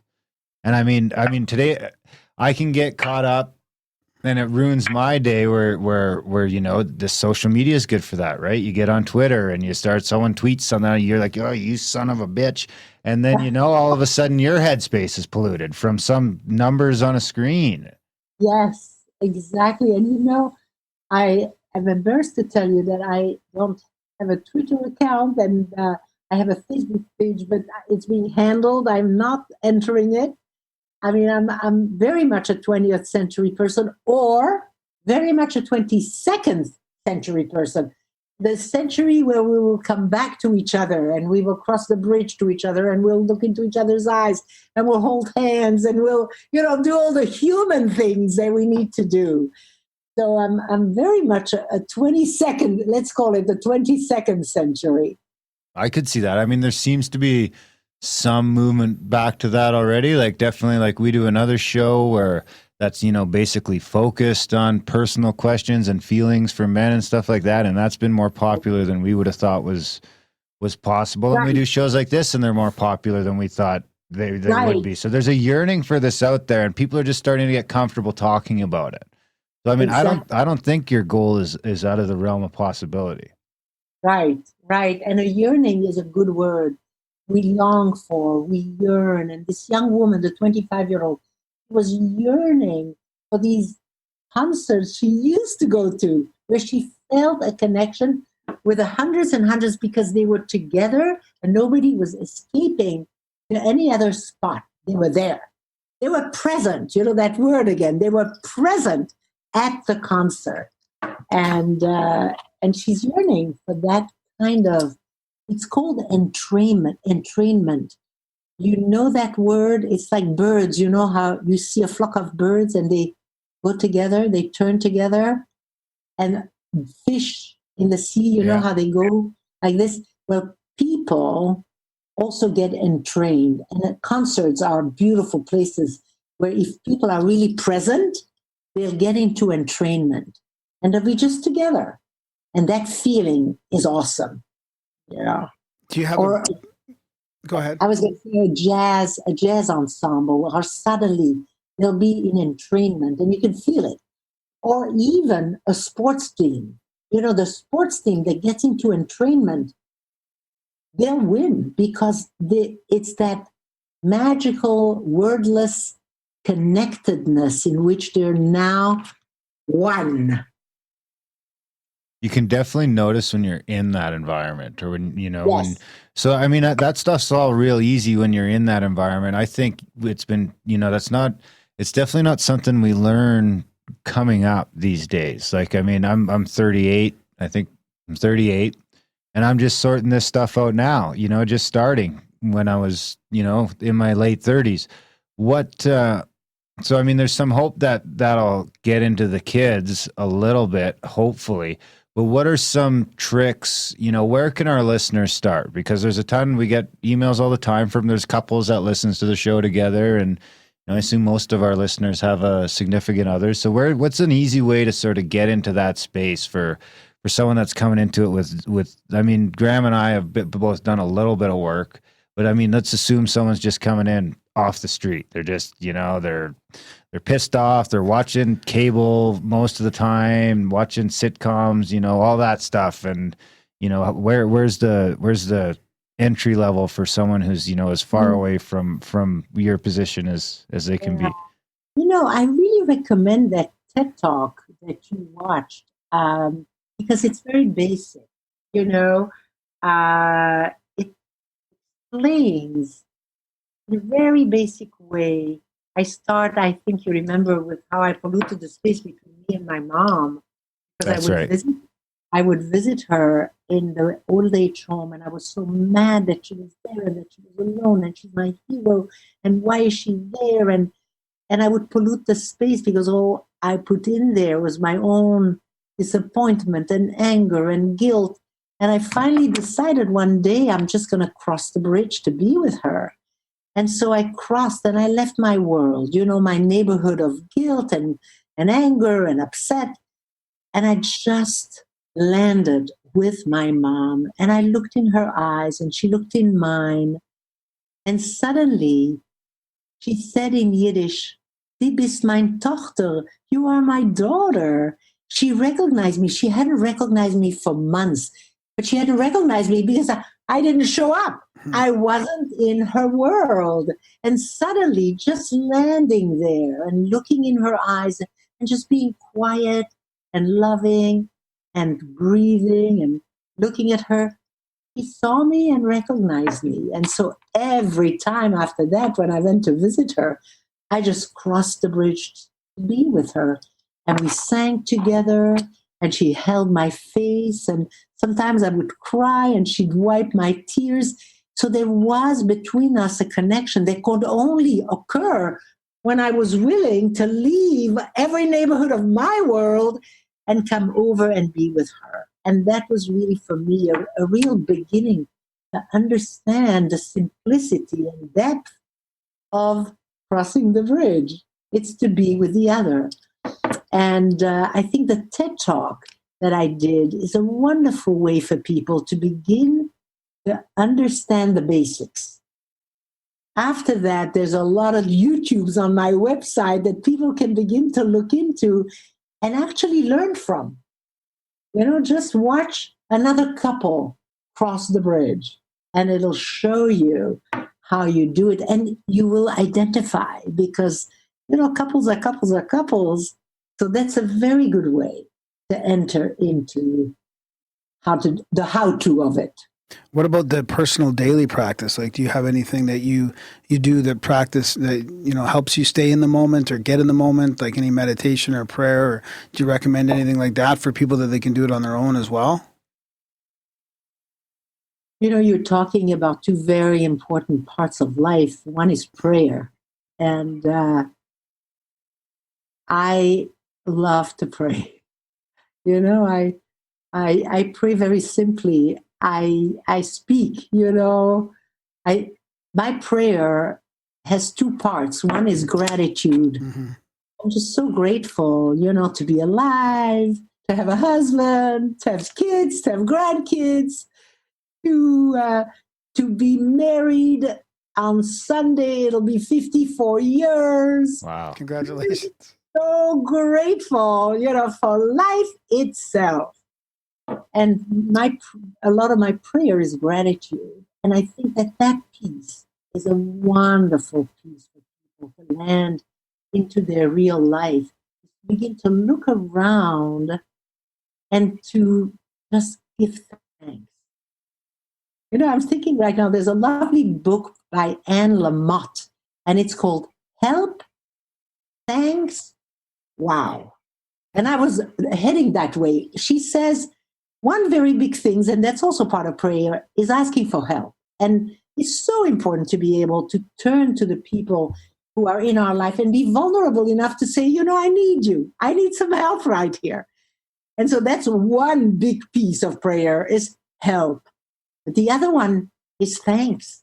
And the importance of really looking around us and just counting our blessings. Some people make it a practice every night in a journal, 3 gratitudes. And then the last one is wow. And wow is to be amazed at life itself, at children, at nature, at the springtime, it's the wow kind of expression of life. And those 3, she says, when you do those 3, you're in the present. Help, thanks, wow. Yeah, that makes sense. That makes sense. I mean, they've shown that gratitude, being in a state of gratitude, changes your physiology. And we just had a guest on who did the documentary "You Are What You Act," and saying "wow," like we were actually practicing that in the show. It changes the way you feel. It really, if you act like wow, it does change you. Wow. Absolutely, absolutely. And those 3, you could call them prayer. Yeah. Help, thanks, wow. Yeah. That's awesome. That's important. I mean, people should go check out those videos because that's, it's something that, I think everyone's sort of guilty of taking for granted, are those important relationships, especially the people closest to you. You don't, you never think, you take them for granted on the levels of that they're going to be around all the time, and not even on the level that you're leaving a lot on the table if you're not doing this kind of stuff. And I mean, especially when you look at, the books coming out on the opposite of addiction is connection, the opposite of this is connection, suicide's a connection problem, drinking's a connection, they're saying everything, it all seems to go back to this lack of connection and community. Yeah. And what's important here is the view that I have is that we are born in connection. The disconnection isn't really natural for us. It happens from hurt. And then reconnection heals us. So we are connected beings. That a baby born is already connected. And when you continue to stay connected, then you're just in your essence. And you can always come back to your essence and reconnect. So it is our essential nature as human beings. We are connected beings. Yeah, that's mind-blowing. Yeah, it makes it's important. Sense. Yep. It's important. Any before we wrap up here, is there any closing nuggets you can drop on us, especially for? I mean, I think a lot of this stuff is sort of not in our regular wheelhouse. So this is, I mean, whenever we do a show like this, we assume that most of the audiences is going to be fairly fresh for. Let's see. What is it that I would like to give as a closing? Before you do that, I do have another question though. Okay. Before it might create a little bit of space here too. Is there, with all the couples that you've seen and all that, is there soul mates, that type of thing? Like, have you met couples that they resonate like right away with each other? They kind of are on the same kind of wavelength. They have that automatic, that space in between them is there. It's easier to cross the bridge. Like, are some people always connected with the bridge and you don't have to cross over? You have to cross over. Yeah. You know why? I'll tell you. Because people, even when they're soulmates, are different. Yeah. And they have a different language. I say that a good marriage is bilingual, that you learn the language of your partner. So, for example, I speak Hedy, but I also speak Yumish. You see, my husband Yumi, I speak his language because I've learned it. And so people are, especially if you fall in love, you're going to be incompatible. You're going to be different. As a matter of fact, the grandmother of a friend used to say, if the two of you are the same, one of you is superfluous. You see what I'm saying? Mm-hmm. So a couple are two very different people, two very different cultures, two very different languages. And so you really have to be able to cross to get to know who this other person is. And in knowing them and embracing the difference, you grow and you flourish and you become your potential, And so maybe that's what I would like to finish with, that, we have an unlimited potential as humans of intelligence and creativity and funniness and learning capacity and depth. And we have an unlimited potential.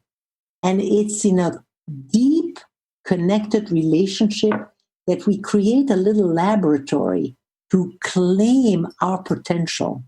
And my vision is that our planet will be populated by these little laboratories where everybody is committed to help each other claim their full humanity and their full potential.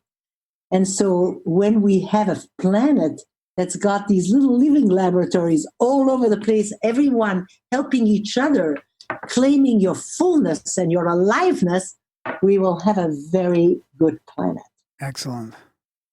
Yeah, absolutely. It's something to look forward to, getting to that place. I mean, I think the world needs it now, more than ever. I mean, it's, we got divorce rates that are crazy, and you got people fighting in the streets, and it's a mess. There couldn't be better timing for a show like this. Yeah, let's get to that 90 million. Yes. Amen to that. I enjoyed so much getting to know you guys a little bit here. Yeah, thank you. I love your style, relaxed and just conversational. And I enjoyed it very, very much. Great. And I thank you for this time. Yeah, thank you very much thank you for coming on. We'll link to the TED Talk in the show notes and your website and all of that stuff for sure. It'll all be in the show notes. And like I say, I think it's important people check that out and make sure it's time to get our shit together. Yeah. We've got through the Industrial Revolution and all this other stuff. I agree with you more, Darren. Okay, well, good. Awesome, thanks. Nice right on. Come back anytime. Okay. Bye-bye. And that was our chat with Hedy Schleifer. You got the name Schleifer. right. I got the wrong name. So that was interesting. Nice quick thinking on the face cams, eh? Yeah, that was good. Zoom doesn't make it easy. No, that was pretty good. Too bad though. It's such a resource hog. That's the problem. Yeah. Because it just chews things up. Anyway, huge thanks to Hedy for coming on the show. We apologize for messing up her name a couple of times. And I got it wrong in the outro too. Schleifer. I got the last name wrong this time. So, yeah. I just would have not went with the last name. Just don't criticize me. Just be constructive. Ask me at least on this instead. episode. I won't Say, what do you think her name says? Well, how do you think it's pronounced? That could come off as, you know what is interesting is if you don't do that with all your compassion, you're going to come off as a dick. If you don't do what?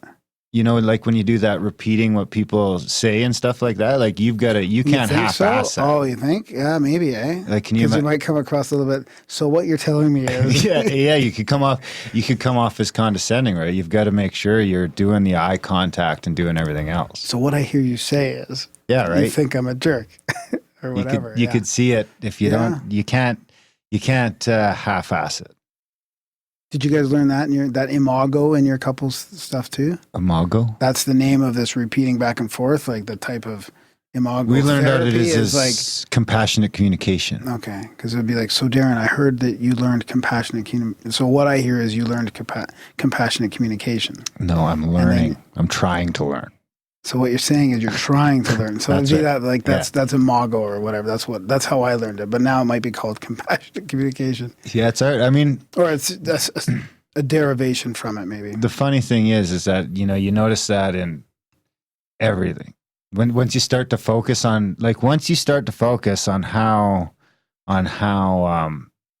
big a factor miscommunication is in the world, and in any that's what we were trying to get at before. In any of your relationships. Yeah. You can kind of extrapolate that to all of your relationships. And it's like, then you can sort of start trying not to get triggered. But it's like, sometimes I'll see a text now, like I'll notice it in work things where I'll tell someone to do something in a text and they'll do something different. And I'm like, what? Okay, I'm going to go back, reread my text and see. And half the time it's my fault. Yeah, it's like I assumed that their brain's working the same as my brain, and no one's brain is working the same as yours ever. Yeah, especially not if you're a different. You're assuming that they're going to take it this way, especially with text. I mean, it can really be taken, like you were saying before. If you miss a comma or a little bit of punctuation, it changes the way the sentence means. Right? Is that a question or a statement? Like the text you take in your own space. So wherever you're at, yeah. You'll take it. You start to notice that if you're in a great mood, all the texts are good. Yeah. If you're in a bad mood, this guy. Yeah. Everyone's fucking with you. Yeah. Anyway, that was a great chat. We got to do more shows like that. You know what my daily prayer is? What? In the morning, I ask for help. In the night, I say thanks. Yeah? Yeah. What do you ask for help with? Stay clean and sober today. Attaboy. Why were you thinking about? Were you thinking about not staying clean and sober? No. It's just it's what she was saying, being vulnerable, asking for help. Because that's the thing is, you got to stay before enough to not repeat yourself every night. What? Like you can't just keep doing the same 3 things. Yeah, you can. If it's that, you can say thanks every night. Yeah, you say thanks every night.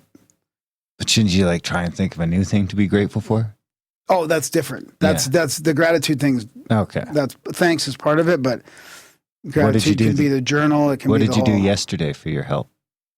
I just said thanks for help. It's thanks for helping me stay clean and sober today. Like it's thanking. Is that every day? Well. Yeah, every day. That's the same one.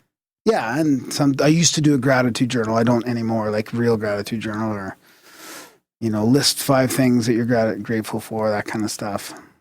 I haven't done that physical, like writing down what you're grateful for. Discipline is hard. I try and say thanks. I mean, at least every night. Tough. One of the tougher things is discipline, whether it's exercise or journaling or yoga or whatever it is I'm trying to stick to. It seems to be. Well, we stuck to this I was thinking about that the other day. And quitting smoking. I was thinking that the other day. It's been 5 years almost now that I quit smoking. I can't believe that. I couldn't imagine smoking again. Yeah. You know what it is? It's because they say it's 10 years till your lungs are better. What? Really? 10 years till your lungs are fully repaired. I'll just be right there like you never smoked. And I was thinking I'm almost halfway there. And you know what? That stat used to talk me out of quitting smoking. Because 10 years, what's the point? Yeah, exactly. Right. So it was like, I don't know if it was made to make me quit, but it didn't work. But now it's exciting to think that I'm halfway there. I made it finally. My lungs are better? I think my lungs are better. I think it was November 11th, 2011. No, 2009. November 999, maybe September 9th, 2009, maybe. When did we start the show? 2013? Yeah. And I quit in 2015. So September 20, so I got a few months to go maybe, yeah. So I'm not till January really. So I'll be 5 years in January. Yeah. That's not bad. No, it's a lot of good. cigarettes, it went by not fast. smoked. I mean, you got off it pretty quick. A lot of podcasts too. hundreds and hundreds and Every hundreds week. of podcasts. Every week. Free. Every week. week, more than once a week for coming on 6 years. Yeah. It'll be 6 years. What's Holy our shit. anniversary again? May. It's in like 3 weeks. Is it? Yeah. 3 weeks to the 6-year anniversary. Grimerica.ca/, support, guys. Well, by the time this comes out, it'll be past. It'll it be could be like- past. could No, be it'll be close. right No, it's on still it, 2 yeah. months. Sorry, we're still. No, it's April, May. It's the end of May. So Yeah. so a month and a half. We'll call it June 1st. So Grimerica.ca/, support, guys. Maybe for a 6-year anniversary, you can head over, sign up for a monthly. If you already got a monthly, maybe do a one-time donation. Whatever floats your boat. We don't care how you support us, as long as you consider us supporting us monetarily. You can send us in some content. You can share the show.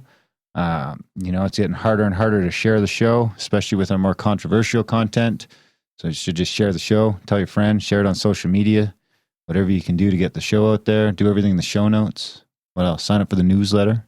Send some gifts to the P.O. box if you want. Yeah, it's always fun to get stuff at the P.O. box. Dirty socks. Leave a voicemail or a text. Did you say that? No, I can. The chair's in the way of the phone number. 1-403-702-6083. That's right. It's a studio phone. Is it? Yeah. Oh yeah. We should do phone calls. We had. Yeah. Well, I was thinking that we should do a. The thing is, you got to be best to pre-plan it, I think. Well, yeah. But yeah, we could just sit in here and take calls for a couple hours. Well, no, I meant in a show. Oh, just have the phone on during the show. I don't want to get into that. The next thing you know, the phone will be ringing during interviews, and we should just let its voicemail stays off unless they call in the. Oh, we could say review the show. You probably review the show. There's been a little bit of a stretch of reviews. We got a good 1-star to read on the next intro. That'll be fun. We're drowsy. Drowsy Canadians, lazy Canadians, stoned Canadians. Drowsy. Oh, Drowsy was one of the names of one of my D&D characters. You should try it on. Drowsy. One of my first ones in the new version. You should try it on 3/4 speed and see how drowsy we sound. Anyway. Just speed it up, yeah. Do all that great stuff. Check out Hedy's website. Support the show. Have a good weekend. Thanks for listening. We'll see you next week. I'm walking gingerly through the rat race. Take a look at the big old smile on my face. Kicking around down by the pool of narcissists. The people are many, they preen themselves, oh how they navel gaze. Somewhere over that hill, the gloomy skies cease to exist. I'm climbing that hill, I pass by and pity the poor Sisyphus. I go into hyperdrive, turn into a beam of light. I'm strolling down a static electric avenue. The people are predictable, they say good morning, how do you do? When out of nowhere, a randomly pure angel in the crosswalk bumps into me. And in doing so, knocks all the evil and all the wind out of me. And it's black as tar, ugly as ever, and of no apology. This angelic mama sings heavenly of the truest theology. Together we're a seraphim dream, forever young with no chronology. 1,000 years from now, we'll be written into ancient mythology. We go into hyperdrive, turn into a beam of light. Can you tell me about the view up there? It's sparkling remarkably, the air is crystal clear. Oh, please won't you tell me what it takes to transcend this place? A little bit of heart and a whole lot of soul. Take a look at the big old smile on my face. As my angel says, dance with me and your life will never, ever, ever be dull. I go into hyperdrive, turn into a beam of light. Turn into a beam of light. Turn into a beam of light. Turn into a beam of light. Turn into a beam of light. Turn into a beam of light. Turn into a beam of light. Turn into a beam of light.